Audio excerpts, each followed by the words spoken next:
Mesdames et messieurs, heureuse de vous retrouver pour cette dernière édition du journal de la rédaction. Voici les titres de ce 3 novembre 2018. Et le basket djiboutien renaît de ses cadres avec la remise en état des terrains de basketball de la ville de Djibouti. Et l'ancien président des États-Unis est venu défendre en Floride un candidat démocrate noir. Il a fustigé la politique de Trump sur l'immigration.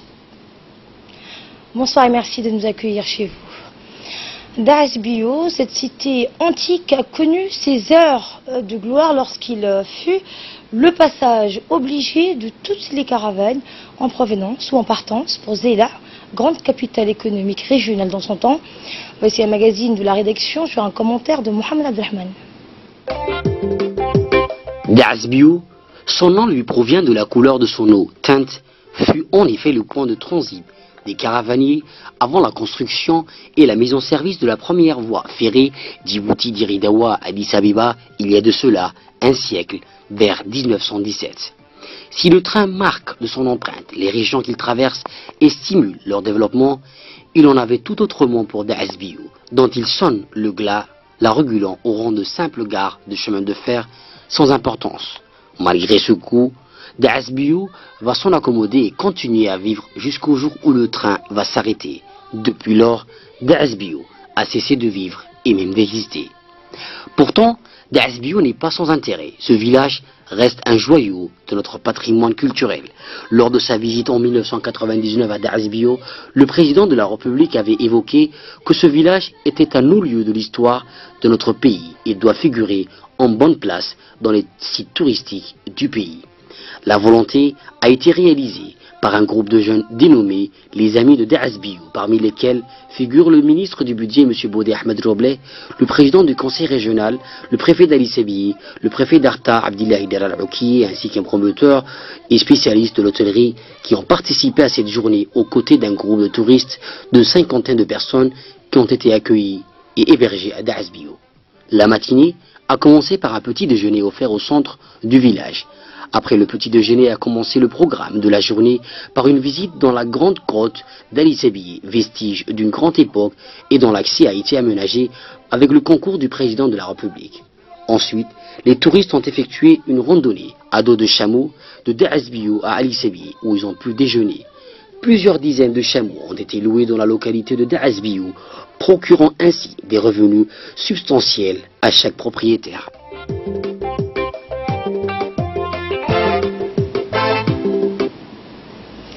Et notre équipe sur place a pu recueillir quelques réactions des touristes. En voici une. On est très bien accueillis à Daas Bio. On a découvert le village et cette voie ferrée historique. Donc on peut visiter la gare, la voie ferrée, et là on va partir avec le raid de dromadaire jusqu'à Addis Abeba. Voilà.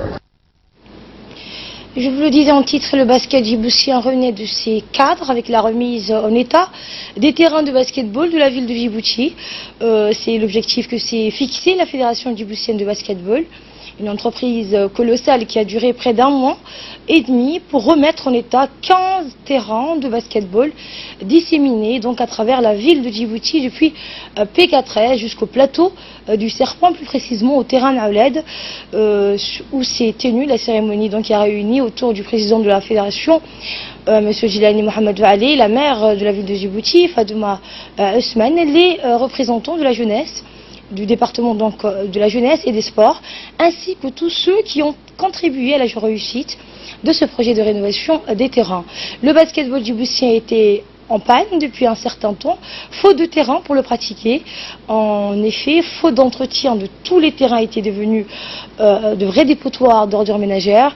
La fédération de basketball donc a entrepris avec le concours de l'OVD, l'office de la voirie, un véritable déblayage des terrains avant de procéder au retraçage des lignes, aux normes des travaux de reprise, de remise et des paniers ainsi qu'une peinture. De plus, les terrains vont bénéficier d'un éclairage solaire pour permettre aux jeunes de pouvoir jouer la nuit, et ceci grâce au concours de l'entreprise Solar 7 qui va équiper les 15 terrains de lumière au système solaire.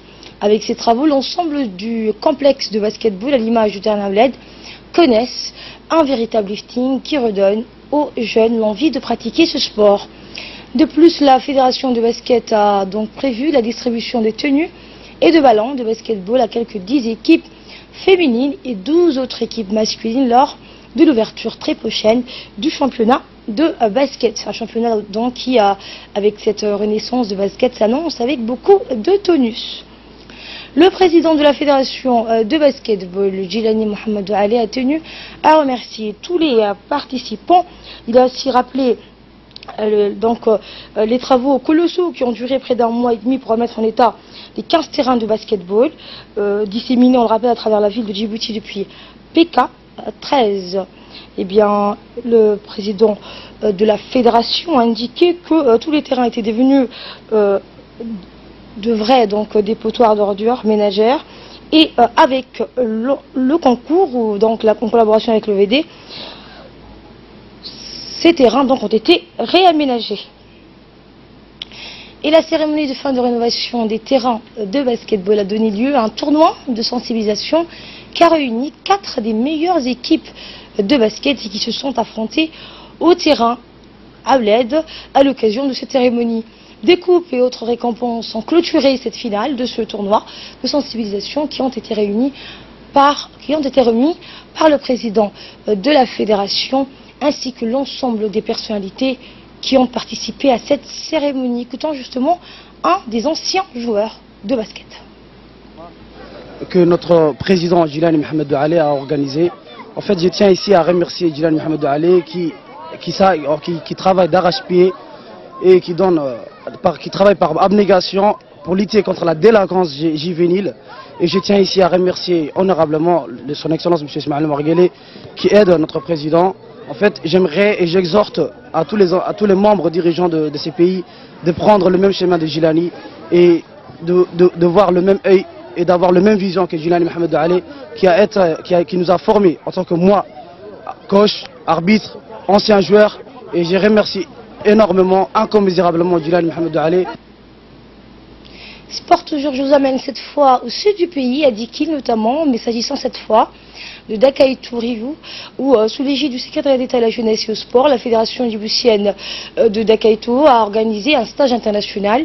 Plusieurs pays participent à ce stage, à savoir la République de Djibouti, celle de France, l'Éthiopie et le Sénégal.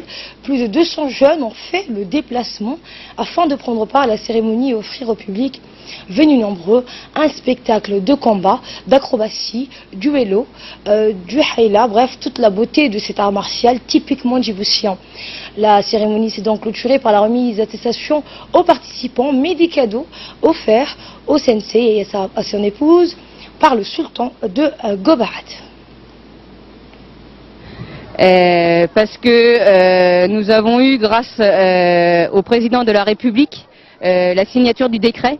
Et vraiment, pour nous, c'est une grande joie et nous nous en remercions, car c'est un travail que Maître Loïta a commencé depuis plus de 30 ans. Depuis plus de 30 ans, il porte son pays, sa culture, sa discipline au travers le monde. Et le fondateur de ces disciplines a dans son intervention exprimé sa satisfaction quant au déroulement du stage, grâce à l'implication de tous, et a tenu à adresser en premier ses vifs remerciements au président de la République pour la signature du décret instituant le Dakaitou comme sport national, puis le Premier ministre, le ministre des Équipements et des Transports et le secrétaire d'État à la jeunesse et au sport pour leur soutien constant au développement de cette discipline qui fait la fierté de notre pays. Nous écoutons un extrait de son intervention. Donc cette grandeur de notre discipline aujourd'hui est née dans votre village qui est Asghera. Et aussi remercier notre président actuel, M. Ismaël Marguelé, qui a signé des décrets qui reconnaît le Dakaitou comme un sport national. Cette reconnaissance nous ouvre beaucoup de portes. La première porte que la reconnaissance nous ouvre, c'est le côté de l'Union africaine, c'est-à-dire que le Dakaitou devient un sport africain. Le Dakaitou est un art martial africain. Le Dakaitou est un art martial djiboutien. Le Dakaitou est un art martial et la jeunesse doit savoir qu'elle a un héritage qu'elle doit accompagner toute leur vie, quel que soit l'endroit où ils iront.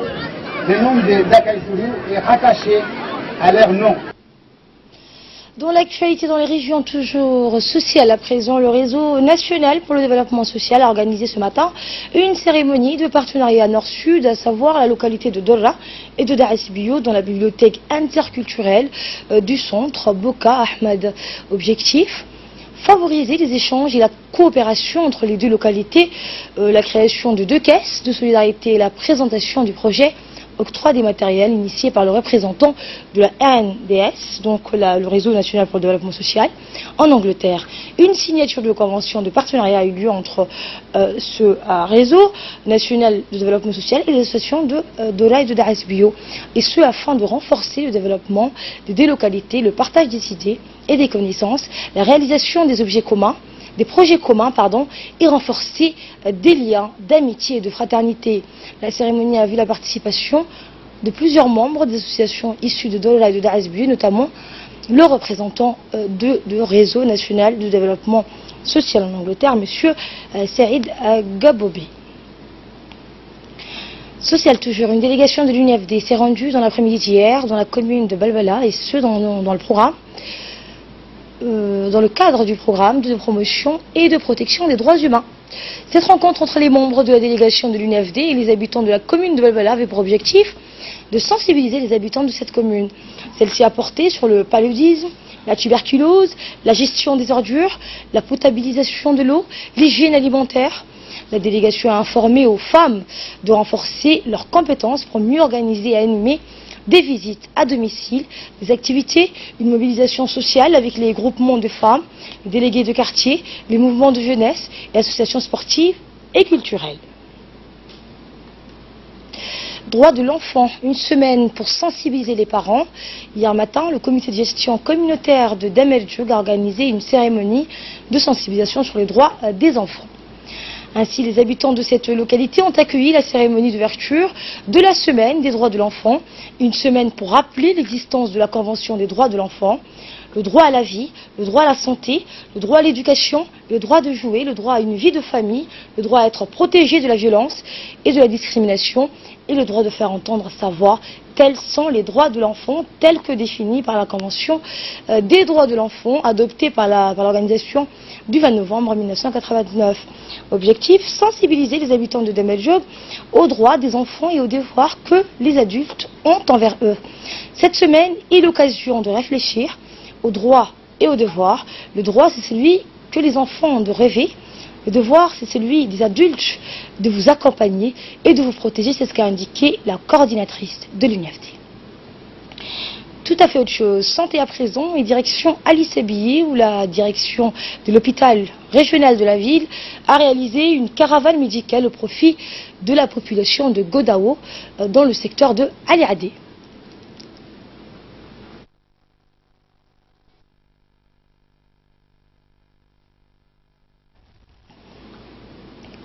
Dans le cadre de la tournée de la caravane médicale, l'équipe mobile de l'hôpital régional, Dr Ahmed Absi Walsama, conduite par le Dr Hussein Amarawale, est composée d'infirmiers, sages-femmes, d'un nutritionniste, ainsi qu'un agent de vaccination pour les enfants. L'équipe médicale a effectué des consultations et dispensé des soins à toutes les populations qui se sont déplacées en masse. En plus des activités médicales prodiguées à cette population, les équipes mobiles ont distribué des moustiquaires imprégnés aux femmes enceintes et aux enfants de moins de 5 ans. Le ministère de la Santé, avec ses actions de délocalisation, à travers cette stratégie, compte rapprocher les soins à la population des régions en déplaçant les médecins et paramédicaux. Direction le nord, je vous emmène à la ville blanche où l'équipe vétérinaire de la sous-préfecture de Dorra, dirigée par le technicien Abdelkader Mohamed Hussein, est très en pointe dans la lutte contre les maladies animales dans ce secteur où la majorité de la population tire ses ressources du bétail. Avec le soutien d'une ONG, l'équipe vétérinaire a sillonné l'ensemble du secteur pour soigner des centaines de têtes de bétail, caprons, donc bovidés et camelins, contre les différentes maladies animales et contre les parasites internes et les tiques. Il peut y avoir la maladie frontalière, peut-être avec la transhumance aussi. La plupart des animaux souffrent les parasites internes, les parasites externes, les tiques, etc. Nous les traitons avec les oxytétracycline, ivermectin et comme injection. La santé animale est très récurrente avec la HCRS. Et nous restons toujours à Tadjoura. Une mission de la DDS conduite par M. Galeb Hassan Galeb s'est rendue mardi dernier à la Ville Blanche pour assister à l'atelier de validation des micro-projets de l'association de Tadjoura. Cette réunion présidée par le président du conseil régional de Tadjoura, Amal Hussein Amal, avait pour objectif principal d'examiner et d'étudier les 45 projets soumis par les associations et d'en sélectionner les meilleurs projets pour la région. Le président du conseil régional a ouvert la séance en remerciant la DDS et son staff, ainsi que les membres du comité pour les efforts consentis à la concrétisation de cette séance. Il a donc souligné qu'une plus grande responsabilité pèse sur les épaules des membres du comité. Le président du conseil régional s'est adressé donc aux membres du comité et leur a conseillé une plus grande objectivité par le choix des micro-projets. Le représentant de la DDS a exhorté quant à lui le comité à mettre l'intérêt général au-dessus de toute considération. Et de là, nous passons à ce qui domine l'actualité hors de nos frontières avec Samata Sirid. Bonsoir Samata. Bonsoir Asma, bonsoir à vous. Et la frontière entre Israël et la bande de Gaza a connu un des vendredis les plus calmes après des mois de violence. Effectivement, Asma, 7 Palestiniens ont été blessés par des tirs de soldats israéliens selon le ministère de la Santé du Hamas. Un bilan nettement moins élevé que celui des affrontements durant les derniers vendredis. Selon des informations diffusées jeudi dernier, Asma, l'Égypte serait parvenue à conclure un accord au terme duquel le Hamas consentirait à œuvrer à mettre fin aux manifestations à la frontière en échange d'un allègement du sévère blocus imposé par Israël et plus d'une décennie à la bande de Gaza. Vendredi dernier, on peut dire que 7 Palestiniens avaient été tués et 180 blessés par tir israélien selon le ministère palestinien de la Santé, Asma. Et aux États-Unis, l'ancien président des États-Unis, Barack Obama, est venu défendre en Floride un candidat démocrate noir. Il a fustifié donc la politique de Trump sur l'immigration. Effectivement, Asma. En campagne à Miami, Barack Obama a qualifié de manœuvre politique l'envoi de quelques jours des élections des milliers de militaires américains à la frontière avec le Mexique. Les hommes et les femmes de notre armée méritent mieux que ça. On a créé constamment pour détourner l'attention du bilan des politiques républicains, a-t-il lancé sous les applaudissements. Pour rappel, le président Donald Trump a encore durci son discours de campagne sur l'immigration. Il a en effet évoqué que ce 1er novembre en Floride, l'envoi de 15 000 soldats à la frontière avec le Mexique, soit l'équivalent du nombre de troupes déployées en Afghanistan. Les Américains sont appelés, Asma, rappelons-le, mardi à renouveler les 435 sièges de la Chambre des représentants, ainsi qu'un tiers du Sénat, 35 sièges, et les 36 postes du gouverneur et de nombreux mandats locaux. Si la course s'annonce serrée, les derniers sondages pointent vers une victoire des démocrates à la Chambre qui pourrait être synonyme d'une avalanche d'enquêtes parlementaires contre l'homme d'affaires devenu président des États-Unis d'Amérique. Et la Russie qui a annoncé aujourd'hui qu'elle allait accueillir le 9 novembre une rencontre sur l'Afghanistan à laquelle doivent participer à la fois des représentants du gouvernement afghan et des talibans. Et oui, Asma, la Russie a annoncé qu'elle allait accueillir le 9 novembre. Le président afghan Ashraf Ghani et le mouvement des talibans ont tous deux donné leur accord à l'envoi des délégations. Et on peut dire, Asma, qu'a déclaré le ministère russe des Affaires étrangères dans un communiqué. C'est la première fois, Asma, qu'une délégation du bureau politique des talibans à Doha participe à des discussions d'un tel niveau, précise. Et il précise le communiqué. Il a ajouté encore que Moscou a également invité les États-Unis à envoyer une délégation, ainsi que l'Inde, l'Iran, la Chine, le Pakistan et les 5 ex-républiques soviétiques, ainsi que l'Asie centrale, Asma. Et enfin, pour clore cette édition, un plongeur indonésien a trouvé la mort alors qu'il tentait de récupérer des débris humains des passagers du vol Lion Air qui s'est abîmé, on le rappelle, lundi en Indonésie. Il est âgé de 48 ans. Il était bénévole plutôt de l'agence de recherche et de secours et est mort au cours des décompressions. Il est mort, il est retrouvé plutôt par d'autres membres de l'équipe qui ont pu le ramener à la surface. Il a été placé en chambre de décompression. Il avait déjà participé aux recherches de Palu après le tremblement de terre et le tsunami de septembre aux recherches des corps et des débris, alors qu'un vol Air Asia s'était abîmé en mer il y a 4 ans. L'équipe de recherche sonde depuis lundi Asma les fonds de la mer du Java ou la plongée du Boeing 735 MAX 8. Jeudi, les secours avaient réussi à récupérer Asma une des boîtes noires, mais continuent aujourd'hui à rechercher la deuxième, celle qui enregistrait ce qui se passe dans le cockpit et qui pourrait permettre de comprendre ce qui s'est passé. Les équipes Asma ont remonté au moins 73 sacs contenant des restes humains, mais pour l'instant, seules 4 victimes ont été identifiées. Asma. Merci Samata Saïd. Ce journal vous a été réalisé par l'ensemble de la rédaction. Merci à vous de l'avoir suivi. Demain pour le Flash Info de 11h, vous aurez Hussein Aouled et moi j'aurai le plaisir de vous informer à 15h, puis celui de 22h à cette même place. Bonne soirée à toutes et à tous.